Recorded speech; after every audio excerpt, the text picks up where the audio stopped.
Hi everyone, my name is Maya. I'm 34 years old. For 6 years I ran my father's consulting firm. Not officially. Not on paper.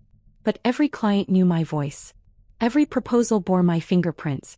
Every crisis landed on my desk at 2 a.m. while my stepbrother Connor, 27 and fresh from his third gap year, learned to spell synergy correctly. I started at Caldwell and Associates the day after college graduation. 22 years old, business degree still warm from the printer, ready to prove myself. My father, Richard Caldwell, stood at the mahogany desk in his corner office and said, "You'll start in client services. Work your way up like everyone else." I did. I worked weekends. I took the difficult clients, the ones who screamed about deadlines and budgets. I learned the business from the ground up. Operations, finance, strategy, implementation. By year 2 I was handling accounts worth $2.3 million annually. By year 3 senior partners asked for me by name. My father remarried when I was 25. Patricia brought Connor, then 20, into our lives. Nice kid. Aimless but nice. Partied through business school. Quoted leadership books he'd skimmed during hangovers. Showed up to family dinners with stories about networking events that sounded more like frat parties. 6 months after the wedding my father called me into his office. "Connor's joining the firm," he said. "I want you to train him. Show him the ropes. He's family now." I nodded. Family helps family. That's what I told myself. The training started simply. I walked Connor through client onboarding, proposal writing, project management basics. He nodded along, took notes on his iPad, asked surprisingly good questions. For the first few months I thought maybe he'd surprise us all. Then the pattern emerged. Connor would sit in client meetings, charming and photogenic, while I presented the strategies I'd built. Afterward my father would clap Connor's shoulder. "Great work in there, son. You're a natural." I'd carry the laptop, the files, the follow-up action items. When the Riverside account, our second largest client at $450,000 annually, nearly walked because of a missed deadline, I worked 72 hours straight to salvage it. Created a new implementation plan, negotiated extensions, delivered results 2 weeks early. The client sent champagne to the office with a note. "To Maya, you saved us. Thank you." At the company dinner that Friday my father stood and raised his glass. "I want to toast to Connor's quick thinking on the Riverside situation. That's the kind of leadership this company needs." Connor looked uncomfortable. I looked at my plate. Mrs. Chin, our office manager for 20 years, found me in the supply room later. I wasn't crying.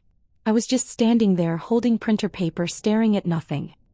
"He knows," she said softly. "Richard knows you saved Riverside. Everyone knows." "Then why?" "Because admitting it means admitting he needs you more than he wants to." She squeezed my shoulder. "You're not invisible, Maya. You're essential. There's a difference." The invisible labor continued. I trained Connor for 6 years. Showed him how to read financial statements, manage vendor relationships, handle difficult conversations. He learned slowly how to look competent in meetings. He never learned how to do the actual work. When clients called with emergencies, they called me. When proposals needed final review at midnight, I did it. When the quarterly board presentation needed building, I built it, then watched Connor deliver it to applause. My father created a new role for Connor in year 4. Junior Vice President of Strategic Initiatives. It came with a corner office, a $120,000 salary, and business cards with gold embossing. I was still senior consultant at $95,000, in a cubicle near the bathrooms. "You're doing important work," my father said when I asked about my own promotion. "Client-facing work. The foundation of this company." "I've been here 9 years," I said. "I manage accounts worth $4.5 million. I've trained every new hire for the last 3 years. I've never missed a deadline or lost a client. And we appreciate that. But leadership is about more than technical skills, Maya. It's about vision. Presence. Connor has that natural charisma clients respond to. Connor, who'd called a client dude in an email the previous week. Connor, who'd missed a major presentation because he'd been hungover from a bachelor party. Connor, who asked me to explain the difference between revenue and profit margin when he was supposed to be presenting our financial strategy to investors. But Connor was charming. Connor played golf with my father every Thursday. Connor called Patricia mom and made my father laugh at dinner parties. Connor was the son my father had always wanted. I was just the daughter who made it all work. The breaking point came on a Tuesday in October. My father called an all-staff meeting for 3 p.m. Unusual but not unprecedented. I assumed it was about the new client we'd just signed, a $680,000 contract I'd negotiated over 6 weeks. I'd prepared a brief presentation about the implementation timeline. The conference room filled. 23 employees from senior partners to junior analysts. My father stood at the head of the table, Connor beside him in a navy suit I'd helped him pick out last month. "Thank you all for coming," my father began. "I have an exciting announcement about Caldwell and Associates' future." He talked about growth, market positioning, the need for fresh leadership to take us into the next decade. I watched colleagues nodding, taking notes, assuming this was another corporate vision speech.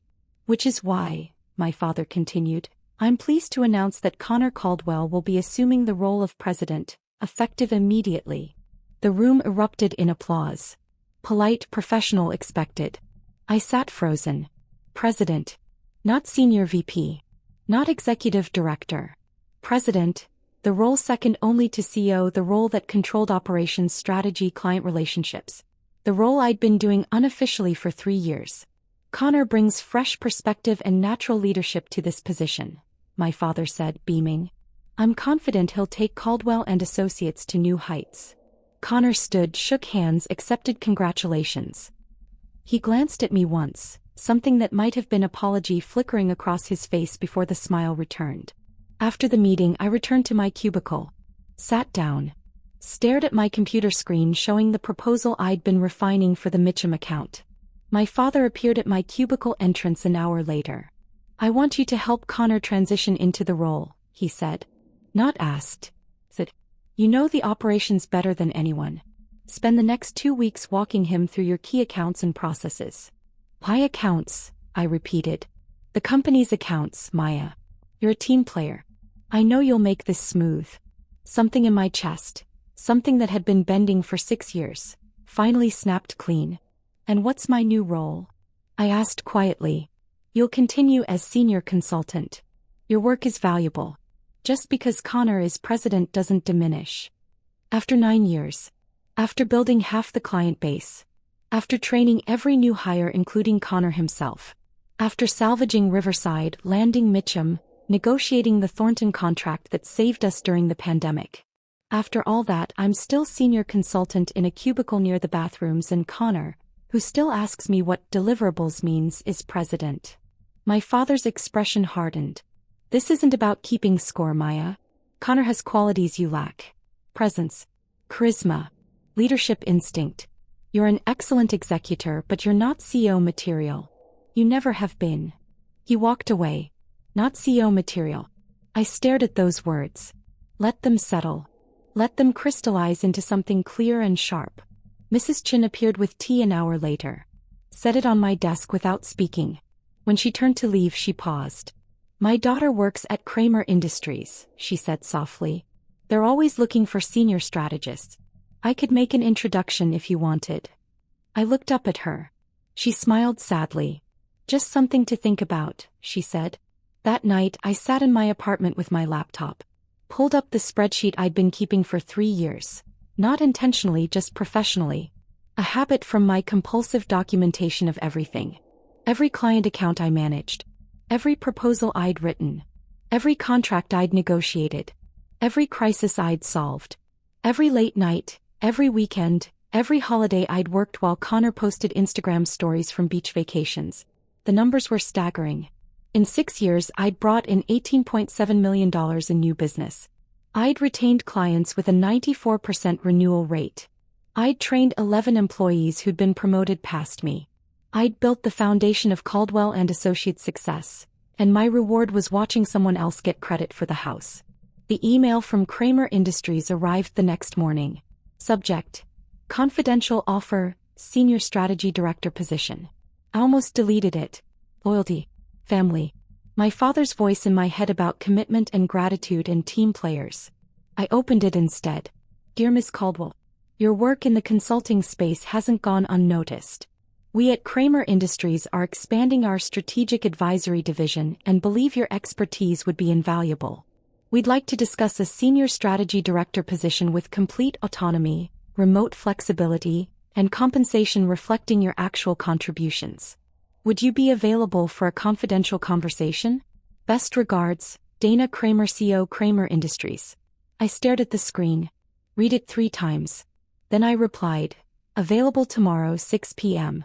Dana Kramer's office overlooked the city, floor-to-ceiling windows, clean lines, art that suggested actual taste rather than corporate purchasing department decisions.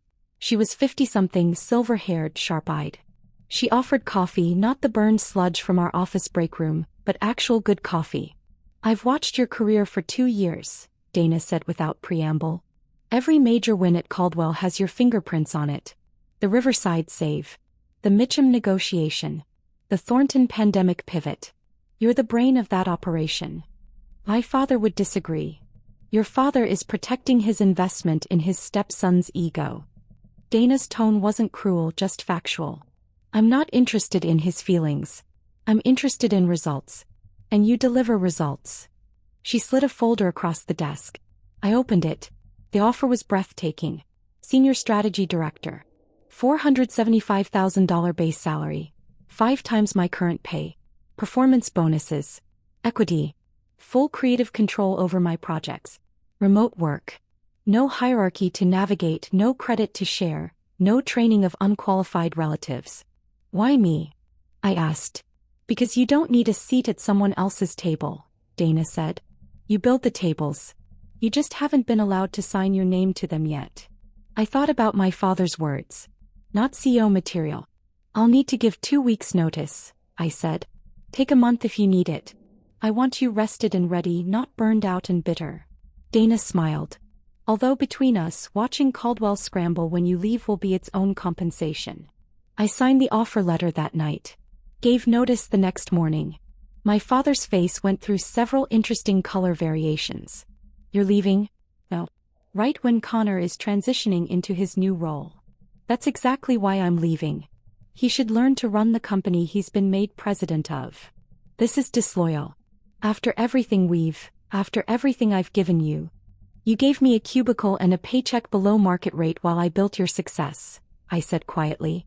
Kramer Industries gave me a title that matches my work and compensation that reflects my value. This wasn't a difficult decision. You'll regret this, my father said.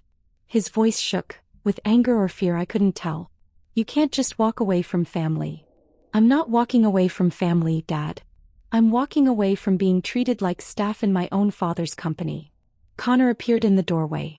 Maya, wait. Maybe Dad can reconsider the structure. Make you executive VP or something. Or something, I repeated. 6 years of training you, Connor. 6 years of doing your work while you took credit. 6 years of watching you get promoted past me while I kept the whole operation running.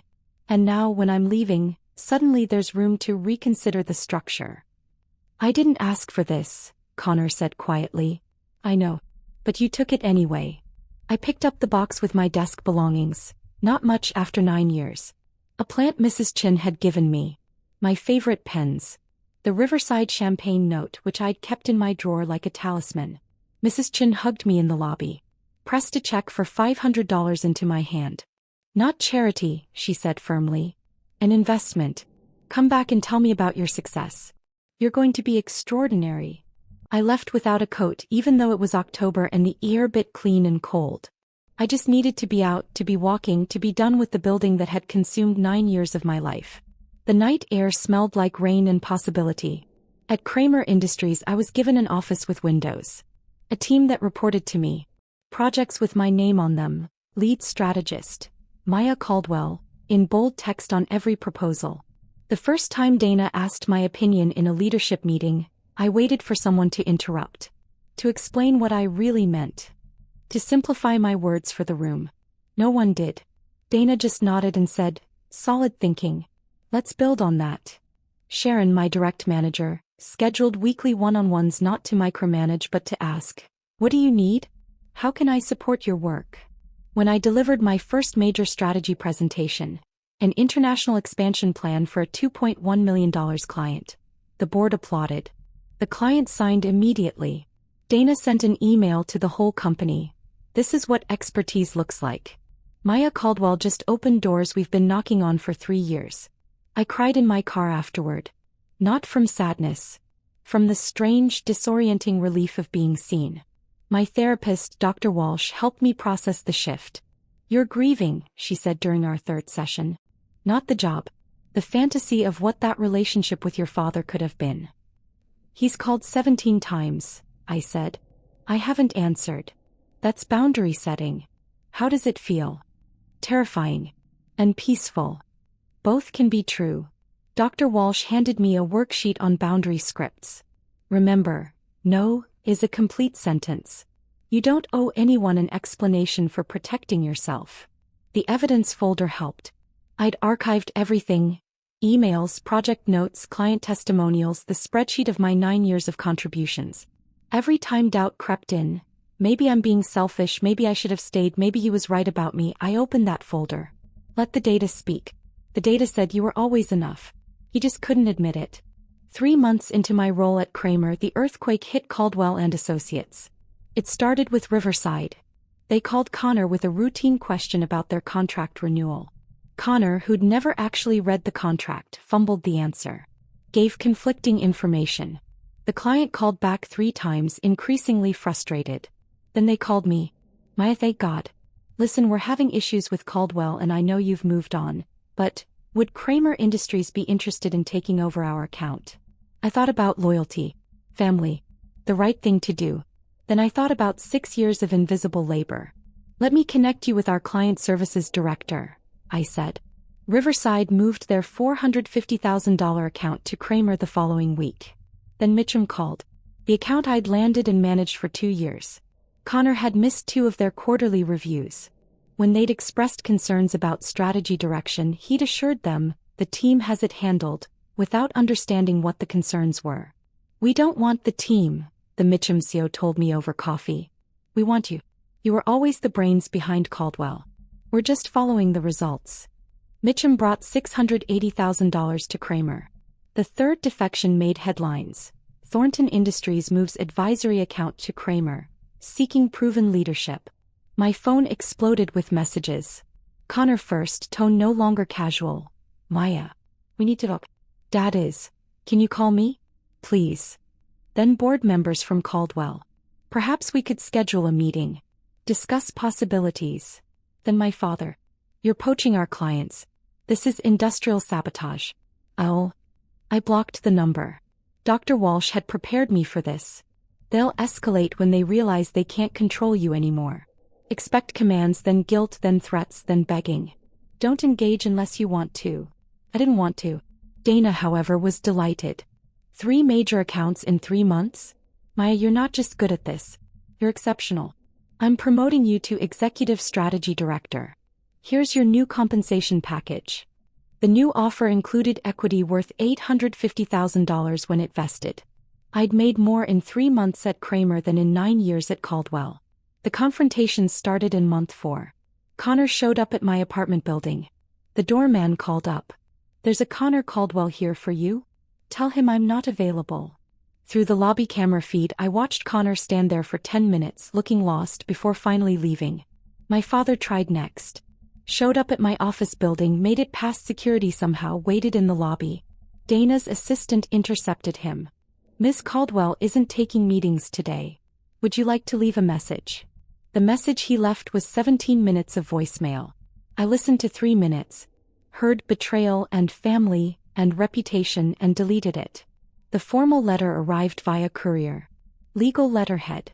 Caldwell and Associates was exploring legal action regarding client solicitation and breach of non-compete. I forwarded it to Kramer's legal team. They laughed. You never signed a non-compete, the attorney said. And clients choosing to follow their preferred consultant isn't solicitation. If Caldwell wants to sue, we'll countersue for wage theft. You were doing director-level work at consultant pay for years. I sent my father one text. I have documentation of 9 years of contributions. Your lawyers will find it expensive. Don't. The lawsuit threat disappeared. Patricia called, crying. Maya, sweetie, your father's blood pressure is through the roof. The doctor says stress like this could cause a heart attack. Could you at least talk to him? For my sake. Patricia, I'm sorry Dad is stressed.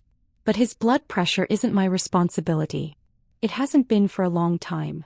But we're family. Family doesn't use one daughter's labor to build another child's career, then act surprised when she leaves. I said it gently, firmly. I wish you all well. I'm just doing it from a distance now. The industry whispers became roars. Caldwell and Associates losing ground. Kramer Industries gaining market share. Former consulting powerhouse struggling post-leadership transition. Mrs. Chen texted me. 6 more staff members quit this week. Including me. Connor doesn't know how to run payroll. I'm too old for this chaos. Drink soon. We met at a wine bar downtown. She looked lighter somehow. Relieved. It's imploding, she said. Clients calling and no one knows account details. Connor scheduling meetings over existing meetings. Richard screaming at everyone. The office feels like a sinking ship and everyone's grabbing life rafts. I'm sorry, I said. Don't be. Mrs. Chen squeezed my hand. You didn't sink it. You just stopped bailing water. There's a difference. Month 5 brought the desperate phase. Connor and my father both in suits waiting in Kramer's lobby. Dana called me before I came down from my office. 2 men here claiming to be family. Want me to have security remove them. I thought about it. How easy it would be to simply not engage. To let them sit there waiting the way I'd waited for recognition for 9 years. But Dr. Walsh's voice. Closure isn't something they give you. It's something you create. I'll come down, I said. But I'm not going anywhere private with them. We sat in the lobby cafe. Glass walls, public space, witnesses. My father looked older. Thinner. Connor looked exhausted. Thank you for seeing us, my father began. I waited. We may have underestimated your contributions to the company, he continued. Lawyer language. Careful. We'd like to discuss you returning as Senior Vice President of Strategic Operations. Competitive compensation. Decision-making authority. A real leadership role. What's competitive? I asked. $180,000. Plus bonuses. I almost laughed. Kramer pays me $475,000 base. I have equity. I have autonomy. I have respect. Why would I take a pay cut to return to a company that called me not CEO material? I was wrong about that, my father said. His voice cracked slightly. I see that now. You were running things. You always were. Connor needed the opportunity. And I didn't? Silence. You built a company that couldn't function without the person you refused to promote, I said quietly. That's not my failure, Dad. It's yours. Connor spoke for the first time. I never wanted this. I told Dad you should have been promoted. But he insisted I was ready and I wanted to believe him. I know, I said. And I did. Connor wasn't malicious. Just weak. Just willing to accept what he hadn't earned because it was easier than fighting. But you took it anyway. You stood in boardrooms and accepted credit for work I did. You could have refused. You didn't. The company is dying, my father said flatly. We've lost 12 accounts. Half our staff. Investors are pulling out. If we don't turn this around in 60 days, we're filing bankruptcy. Then you should probably hire a qualified strategist, I said. I hear there are good ones at Kramer Industries. I stood to leave. Maya, please. My father's voice broke. I'm asking for help. I'm asking you to save the company. I looked at him. This man who'd given me a job but never a chance. Who'd handed my stepbrother keys to a kingdom I'd built. Who'd called me not CEO material while I did the work of an executive for 9 years. You had 9 years to ask for my help while valuing it, I said softly. You used those years to tell me I wasn't enough. That Connor was better. That loyalty meant accepting less. I believed you until I didn't. And then I built something without you. Something where my work has my name on it. Where my success is acknowledged. Where I'm not just the invisible engine keeping someone else's career running. So that's it, my father said bitterly. You're just going to let everything I built collapse? You built, Dad. I looked at him steadily. The data shows I brought in $18.7 million over 9 years. I retained clients at 94%. I trained your staff. I managed crises. I wrote the proposals. I negotiated the contracts. I held your company together while you handed credit to someone who played golf. I picked up my bag. What you built was a company dependent on labor you refused to credit. What I built is a career that doesn't require your approval. We're both living with our choices. I walked out. Didn't look back. Through the glass doors I saw them sitting there. Father and son. Looking at each other like they'd just realized they were lost. The article appeared 6 weeks later. The hidden cost of family loyalty. How one consultant rebuilt her career after being overlooked. The city's business journal had contacted me about an interview. At first I declined. Too personal. Too raw. But Dana encouraged it. Your story matters, she said. There are 100 other Mayas out there working in family businesses, being told they're not enough while doing everything. They need to know they can leave. The interview was fair. Factual. I didn't name Caldwell directly, but the details were specific enough. The journalist did excellent research. I spent 9 years building someone else's career while being told I wasn't leadership material, Caldwell explains. The data showed otherwise. Sometimes the people who should see your worth are the last ones who will. The article included my new title at Kramer, my successful client portfolio, my role as keynote speaker at the upcoming City Business Alliance conference. It went viral in professional circles. My inbox flooded with messages from women in family businesses. Men in family businesses. Anyone who'd ever been overlooked, undervalued, told they weren't quite right for promotion while someone less qualified got the corner office. Thank you for speaking up. I'm in the same situation. Your story gave me courage to leave. 8 years doing my brother's work. Reading this helped me see I'm not crazy. Connor texted, I read the article. You were right about everything. I'm sorry. I didn't respond. My father sent one final email. You've humiliated this family publicly. Don't expect forgiveness. I replied, I don't. Then I blocked the address. The bankruptcy filing was announced 3 weeks before the City Business Alliance Gala. Caldwell and Associates files Chapter 11. Industry icon crumbles. The article detailed the collapse. Client losses. Staff departures. Failed investor negotiations. The building sold to cover debts. Richard Caldwell stepping down. Connor Caldwell position eliminated. I felt nothing. Not satisfaction. Not guilt. Just a strange, distant sadness for what could have been if my father had chosen differently. Mrs. Chen called. How are you doing with the news? I'm okay. Really? Is that strange? No, honey. It means you've healed. You've built something new. The old stuff is just old stuff now. He was right. I built something new. At Kramer, I just closed a $3.2 million international client. Dana was promoting me again. Vice President of Strategic Development. My team had grown to 8 people, all of whom I trained the way I wished I'd been trained. With patience, recognition, and opportunities to shine. Jennifer, one of my analysts, brought her family to the office for her promotion announcement. Her parents hugged her, crying with pride. We always knew you were brilliant, her father said. I excused myself to the bathroom. Cried for 5 minutes. Returned with a smile. Dr. Walsh helped me process it. You're not grieving what you lost. You're grieving what you never had. Will it always hurt? It'll hurt less. And one day, you'll realize the freedom is worth more than the fantasy. The City Business Alliance Gala was black tie, 500 professionals, in a hotel ballroom with crystal chandeliers and wine that didn't come from boxes. I was keynote speaker. Topic: Building leadership outside traditional structures. Dana adjusted my collar backstage. You nervous? Terrified. Good. It means you care. She smiled. They're lucky to hear from you. Go show them what underestimated looks like. I walked on stage to applause. Scanned the crowd. In the back, poorly hidden behind a column, were my father and Connor. Both in suits that looked expensive but worn. My father's face was haggard. Connor looked like he wanted to disappear. I could have called security. I could have had them removed.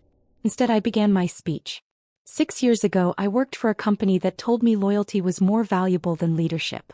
I believed them until I realized loyalty without respect is just servitude. I talked about invisible labor. About documentation, keeping records, knowing your worth in data. About recognizing when you're building someone else's kingdom while your own potential rots in a cubicle. I was told I wasn't CEO material, I said, looking directly at my father. By someone who couldn't run his company without the person he refused to promote. And when I left, taking my expertise and my work ethic, the empire collapsed. Not because I sabotaged anything, but because the foundation was one person pretending to be leadership while another person did the actual work. The audience was silent, hanging on every word. Here's what I learned. Your worth isn't determined by who refuses to see it. Your potential isn't limited by who tells you you're not enough. And loyalty to people who undervalue you isn't virtue, it's self-destruction. I talked about Kramer. About Dana saying you build the tables. About Sharon asking what I needed instead of telling me what to do. About finally being in a room where my voice didn't need to be filtered through someone else's ego. If you're working somewhere that treats you like foundation instead of architect, document everything. Build your evidence folder. And when you're ready, walk. Don't threaten. Don't negotiate. Just walk. Build something new. Build something with your name on it. The applause was thunderous. Standing ovation. Afterward, dozens of people wanted to talk, to share their stories, to ask advice. My father and Connor approached as the crowd thinned. Security noticed, started forward. I waved them off. That speech, my father said. His voice was quiet. Defeated. You were talking about me. I was talking about a system that protects ego over competence. You were just an example.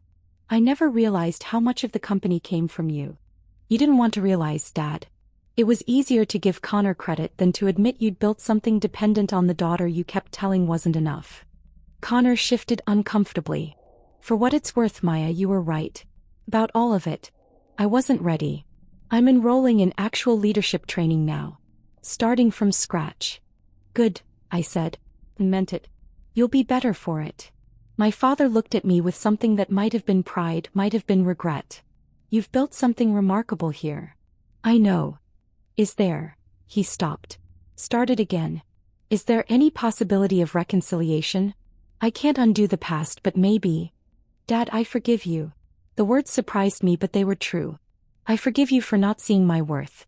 For choosing Connor over fairness. For building a company on my labor while calling me inadequate. I forgive all of it. Hope flickered in his eyes. But forgiveness isn't reconciliation, I continued gently. It isn't access. You can be forgiven and still not be part of my life. Those are separate things. I'm your father. You are. And I hope you build something new. Something where you value the people doing the work. But I've built my own table now, and there's no seat here for people who spent years telling me I didn't deserve one. I turned to leave. Paused. Thank you, though, for denying me that promotion. If you'd made me president, I'd never have left. I'd never have learned what I was capable of without you. So genuinely, thank you for showing me I didn't need your approval to succeed. I walked away. This time I did look back. Just once. They stood there, father and son, watching me disappear into the crowd of professionals who knew my name, knew my work, treated me like the architect I'd always been. 6 months later, I launched my own consulting firm, Caldwell Strategic Group. Not to compete with my father. Not for revenge. But because Dana had said something that stuck with me. You build the tables. I did. I built a firm that valued documentation, credited contributions, promoted based on merit. I hired Mrs. Chin as Sue. Jennifer came over from Kramer as senior analyst. We were small, 8 people, but profitable, ethical, and growing. My father sent a card. Congratulations on your venture. Proud of you. I filed it away. Didn't respond. Connor sent flowers. You were right. Building from scratch is humbling. Good luck. I sent a thank you note. Professional. Brief. The numbers came in at year-end. My firm had brought in $1.8 million in revenue. First year, small team, building from nothing. Dana called to congratulate me. You did it. Built something with your name on it. I did. Any regrets? I thought about it. About the 9 years at Caldwell. The invisible labor. The cubicle near the bathrooms.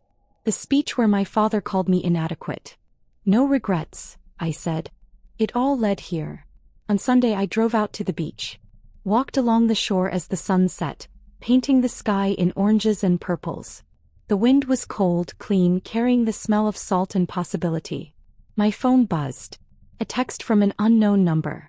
"This is Richard. Just wanted to say I saw the article about your firm's first-year success. You were always capable. I'm sorry I couldn't see it." I stared at the message. Waited for the familiar ache of wanting his approval, his recognition, his pride. It didn't come. Instead, I felt peaceful. Whole. Complete without his validation. I typed, "I appreciate that. I hope you're well." Then I blocked the number. Not from anger. From boundaries. From the understanding that some doors close not because of hatred, but because keeping them open would mean stepping backward into a version of myself that no longer existed. The waves rolled in, steady and eternal. I sat on the sand, pulled out my laptop and outlined the strategy for our next client pitch. Above me, the sky darkened into stars. I worked until the cold drove me back to my car, back to my apartment, back to the life I'd built with my own hands. Documented, credited, valued, mine. The building at Caldwell and Associates had gone dark, floor by floor, until nothing remained but an empty shell and a broken sign. But somewhere else, in 8 offices filled with people who respected each other, lights blazed bright. I built those tables. I always had.